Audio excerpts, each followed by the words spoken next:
Inspire, connect, and enable the ecosystem of entrepreneurs. Welcome to Hubcast by Impact Hub Lagos, a podcast for the Nigerian innovator, changemaker, and entrepreneur. In each episode, we will bring to you exciting and inspiring content where we will share knowledge, insights, opportunities, and real innovative stories from the Impact Hub Lagos community. As the bloodline of our economies, entrepreneurs need to be supported and given every opportunity and resource to succeed. It is our mission to empower you from intention to impact. This week, we have a special guest joining us, Nelson Ushingio. He's an economist, a software engineer, business strategist, and a product manager at Onepluge Technology Nigeria Limited. He's a big endorser of design thinking for product development, startups, and basic organizations.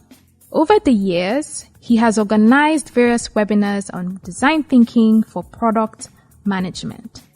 In this episode, we'll be discussing design thinking process for product management for startups. Hello, everyone. My name is Anita Agmakova, commercial support here at Impact Hub Lagos. Welcome to episode 12 of the Impact Hub Lagos Hubcast.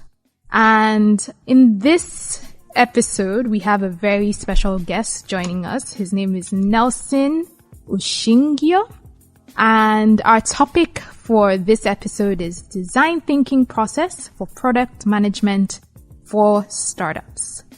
And design thinking draws on logic, imagination, intuition, and systematic reasoning to explore the possibilities of what could be and to create desired outcomes that benefit the end user, that is, the customer. A design mindset is not problem-focused, it is solution-focused and action-oriented. So for this episode of Impact Hub Lagos' Hubcast, we're happy to sit with Nelson Ushingio, a software engineer, business strategist, and a product manager with Onepluge Technology Nigeria Limited, and he'll be talking with us about design thinking for product management for startups. So, hi Nelson, and thank you so much for joining us today. Yeah, Anita, thanks for having me. Fantastic. Thank you so much. Okay, so before we go on, I'll just like to start off by asking you to please introduce yourself. Tell us a bit about what you do, your work at Onepluge Technology Nigeria Limited, and what drives you.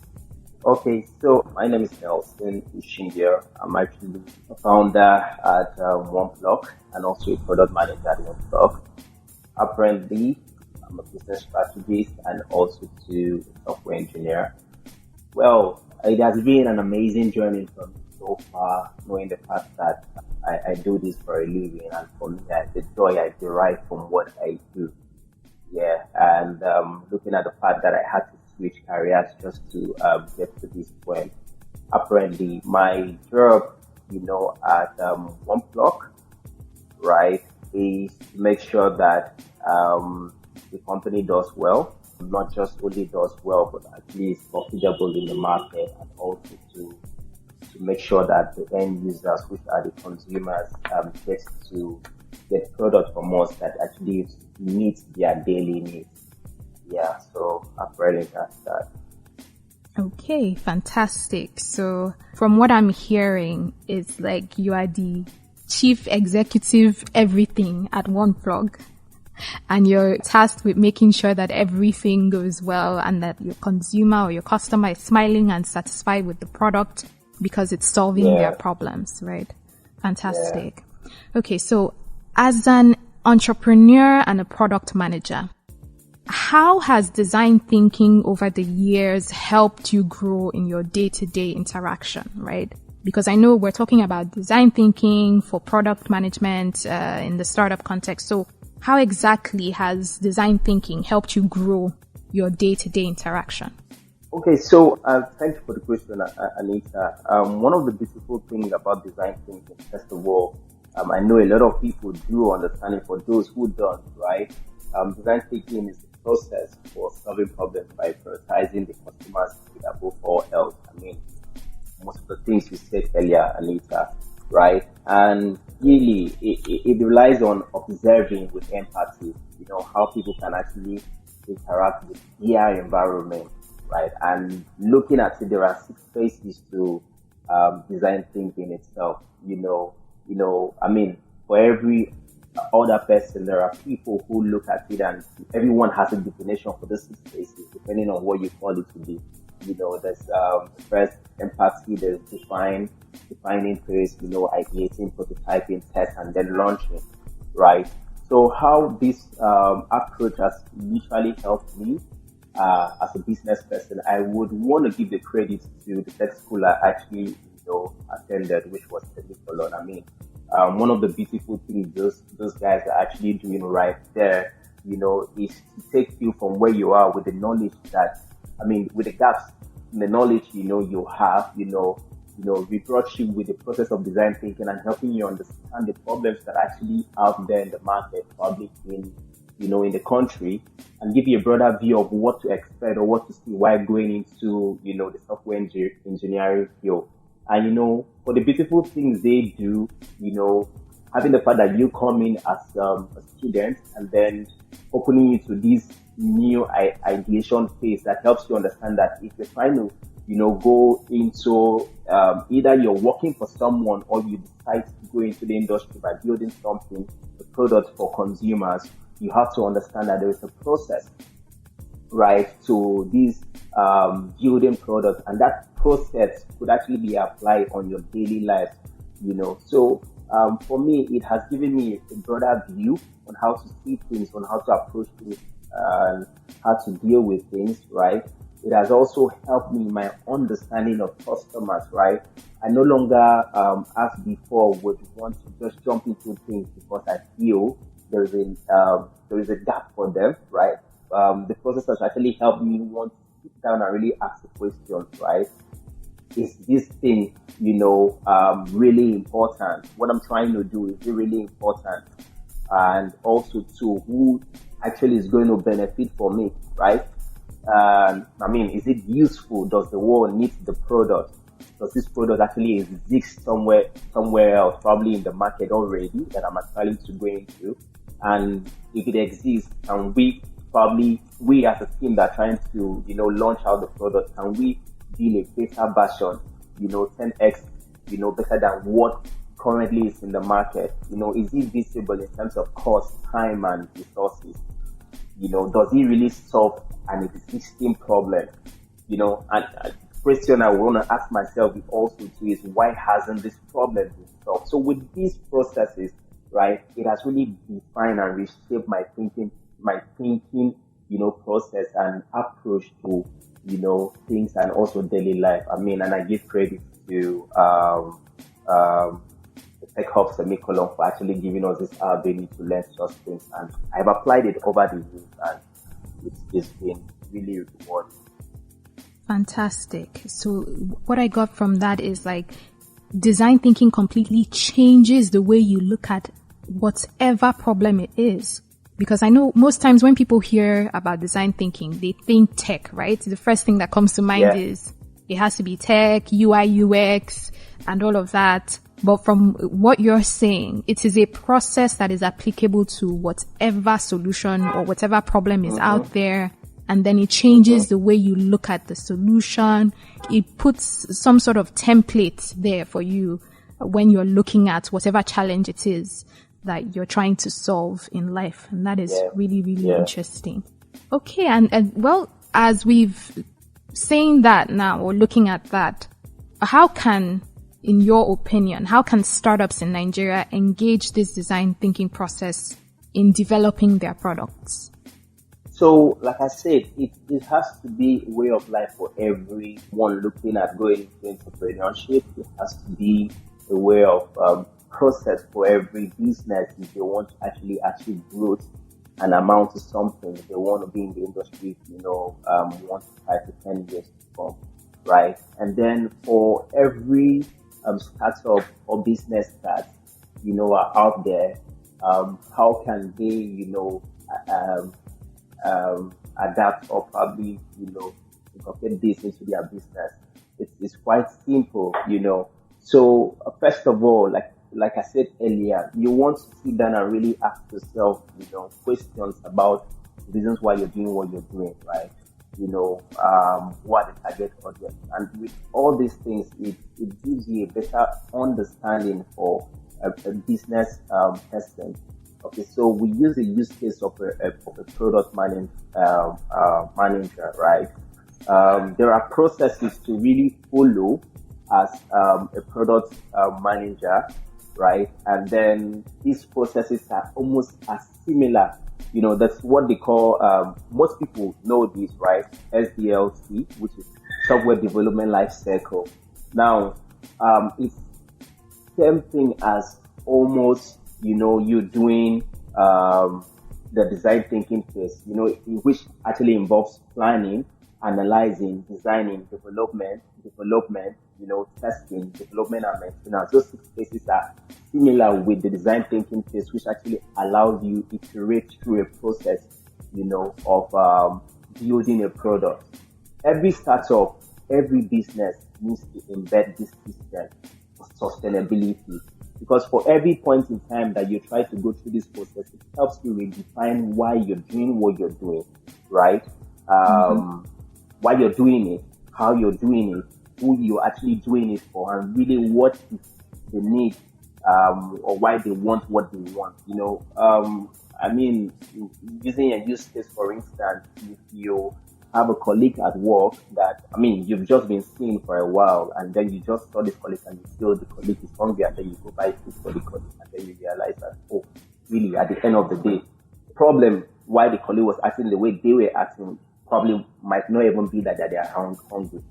But when you take time to actually interact and ask questions, like, questions that actually give you real insight of data to make you understand really what is really this person's problem, it gives you an insight to, know what to do for the person or what the person needs at that moment, right? So the planning phase, for a product manager, which of course, it helps you more or less. It helps you the process of collecting data, right? And then you're trying to maintain your objective or establish your objective. Why do you want to do what you want to do? And then when you start analyzing, it helps you think of research around visibilities of users' needs, and then validating all of the systems that you definitely know that are actually out there that you probably want to go into. Then the design phase, of course, helps, both software and UI design, complete the pressure testing, looking at all what you've actually analyzed and all there. So how do you bring them to life based on those designs that actually, you guys want to implement at the end of the day? Then system development, you actively involve the engineers to start saying, we have actually done conversations with users. We've defined. Now we are ideating. We are coming up with those designs to see based on those ideas that we brought in together from the research and the analyzing with all the right. Those ideas are vetted through UI, user interface, and then you're talking to the engineers.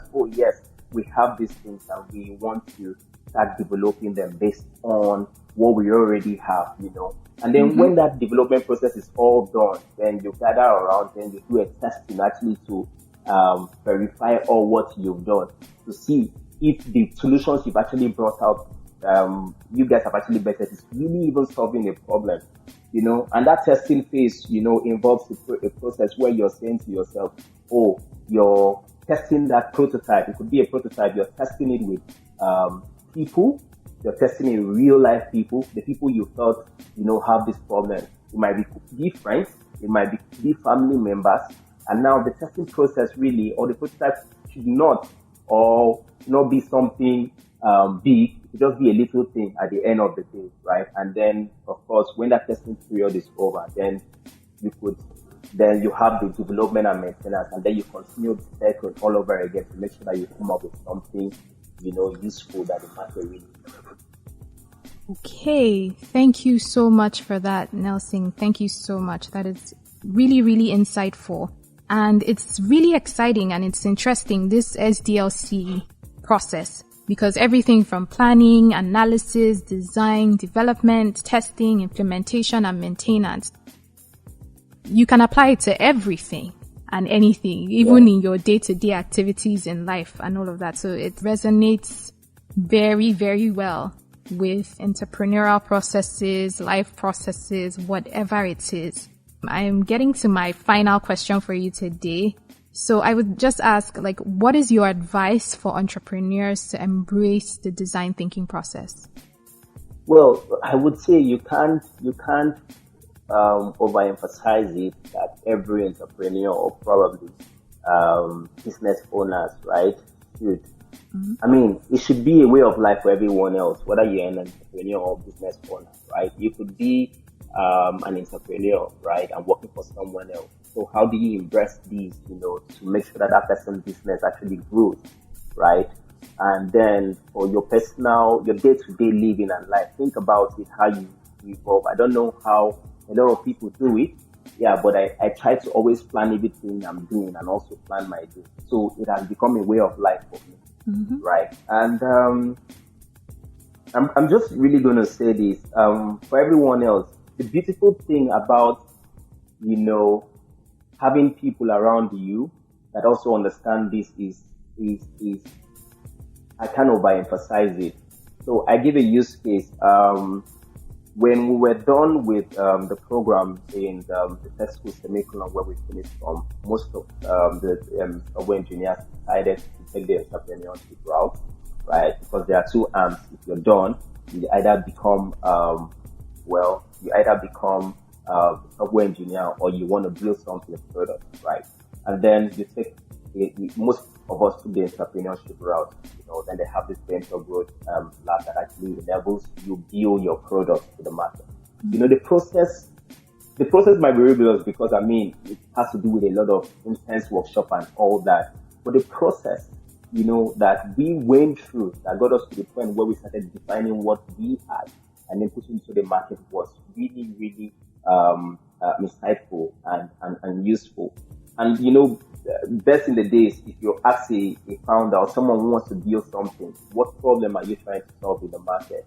You hear people start telling you about the solution and they don't even understand the problem. And I was part of those people as well. If you ask me, what problem are you trying to solve in the market? I would start telling you about the solution I want to provide. And I myself really don't even understand what the problem is. Through that phase of attending the programs and taking us through those processes, it helps us even understand that, yes, if you feel there is a problem in the market, well, the question is, who are the users, right? Have you spoken to them? What are they saying about what you think you want to bring into the market? Have you validated the reasons why that product should even go into the market? Is there a market anyway for you? Looking at even all the products that we have, starting from the smallest product, even as much as even selling pure waters to people, right? This can also actually be applied in those areas. So you want to do whatever you're doing, you're asking yourself, really, is there a market for this? If there is a market, who are these people? What age range are they like? Who am I focusing? Who am I targeting? And for every business, if you think about implying the design thinking phase for your business, you just realize that you will have rapid growth based on having a better understanding of what your customer needs are. Because is it possible for any business person to provide a solution for someone they don't know or they've never spoken to? Of course, no. Right? So it's a need for everyone else to go into this space. And I advise every business person not to take lightly, with the design thinking process or the design thinking process, because if you decide to apply for your business, you will have rapid growth and every area and every other thing else will work as it ought to. Yeah, I think that's that. Amazing. Thank you so much, Nelson. So definitely design thinking helps you in the planning process. It helps you in identifying what the problem is. So Of course, and what just came to my mind as well was or is typically what we tell entrepreneurs that are in the ideation phase, you need to fall in love with the problem. And of course, how best can you do that if you don't have like that design thinking around what your solution is, what problem you're trying to solve? Thank you so much, Nelson. This has been very, very insightful, very, very engaging conversation. I don't know if you have any last words to share, if you have any, if not. Okay, so I think my last words are going to be that there are a lot of problems in Nigeria, and trust me, there are a lot of solutions that people can provide to those problems, and then there are opportunities everywhere. We just need to open our eyes, get to see them. I mean, this is not for the entrepreneurs and those that are building stuff out there. Like you said earlier, for you to succeed in the market, right, you have to fall in love with what you're doing, right? And you have to keep at it. For everyone else that's looking at actually starting up something, right, before you jump into it, don't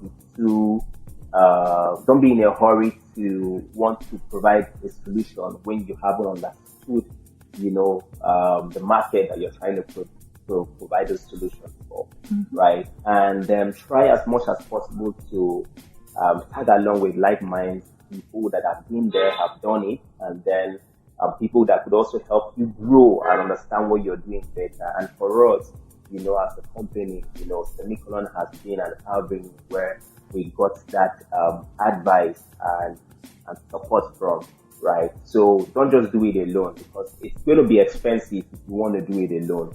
Tag along with people that have done it and have proven it, and then learn from all the processes they have actually put in place. So I mean, that's the advice I would give out to everyone out there.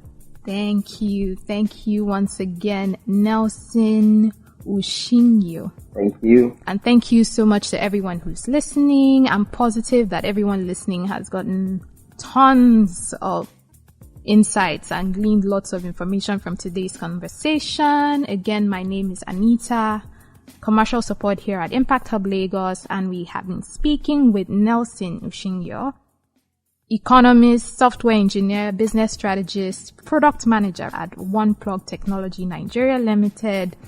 And as I always say, until next time, stay inspired, keep connecting, and keep making impact.